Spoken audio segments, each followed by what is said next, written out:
లక్షల మంది విశాఖపట్నం పార్లమెంటు అభ్యర్థిగా నాకు మీ ఓట్లు వేశారు. నా హృదయపూర్వక వందనాలు. మీరందరూ ఆశ్చర్యపోతున్నారు, ఏమైంది? 9 లక్షల ఓట్లు బీజేపీ టీడీపీ అభ్యర్థి అయిన శ్రీ భరత్కి ఎట్లా పడ్డాయి?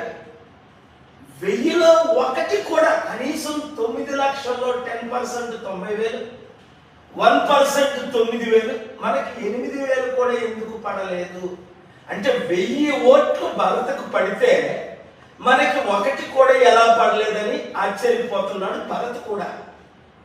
అయితే షాకింగ్ ఏంటంటే భరత్ జనరల్ ఏజెంట్, చాలా మంచి తెలివైన వ్యక్తి, హ్యాండ్సమ్, ఒక స్టార్ లాంటి కమ్మ కమ్యూనిటీకి సంబంధించిన ఆయన. మేమందరం కూర్చుంటుంటే 6 డిమాండ్ చేస్తున్నాం సంతకానికి. ఆయన షార్ట్ స్టేట్మెంట్స్ ఇచ్చాడు. ఆయన పేరు సుమన్. ఆయన విశాఖపట్నం బార్ అసోసియేషన్ కి మాజీ ప్రెసిడెంట్, హైలీ ఎడ్యుకేటెడ్, చాలా మంచి ఆయనలా కనబడ్డాడు. పరిచయం చేసుకొని మేమందరం ఉంటుండగా, సార్ మోదీ గారి దయతో ఈవీఎం ఆర్గనైజ్డ్ రష్యన్ చిప్ ద్వారా జరిగినది 25% ఓట్ బ్యాంక్ మాకు అందింది. అందుకే చంద్రబాబు నాయుడు గారు కూడా మోదీ గారితో పొత్తులు పెట్టుకోవడం జరిగింది, మాకు లాభం అయింది. అవును, ఎవరెవరు షాక్ అవుతున్నారు, ఎందుకు షాక్ అవుతున్నారు, మీ కామెంట్లన్నిటికీ నేను జవాబులు ఇస్తాను. మోదీ గారు షాక్ అవ్వట్లేదు, బీజేపీ నేతలు షాక్ అవ్వట్లేదు, వాళ్ళందరికీ తెలుసు.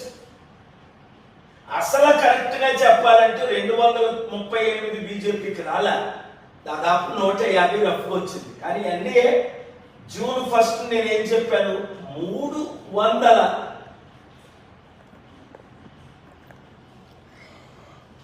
ఓటమితో బీజేపీ గవర్నమెంట్ ఫార్మ్ చేస్తుంది, మోదీ నెక్స్ట్ ప్రధానమంత్రి అని.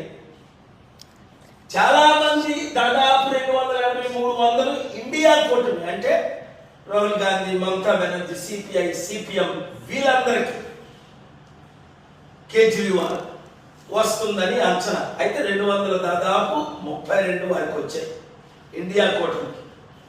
ఇక్కడ ఆశ్చర్యపోతుంది ఎవరంటే పురంధేశ్వరి. 2019లో నేను విశాఖపట్నంలో పోటీ చేస్తే 36,000 వచ్చాయి. ఇప్పుడు లక్షలతో నేను ఏ విధంగా రాజమండ్రిలో బీజేపీ అయ్యాను. ఎక్కడి నుంచో కడప నుంచి వచ్చిన సీఎం రమేష్ అనకాపల్లి, నేను అనకాపల్లిలో ఎలాగే ఎంపీ అయ్యాను.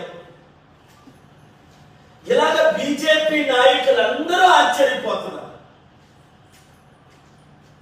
దేశ నాయకులు కాదు, నేను రాష్ట్ర నాయకుల గురించే నేను చెప్తున్నాను. సో ఇప్పుడు మీకు అర్థమైందా?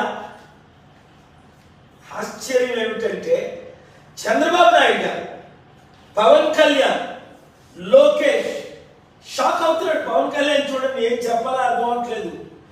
ఏ విధంగా 21లో 21 గెలిచాం, ఆయనదే గెలవడం కష్టం అని అనుకున్నాను.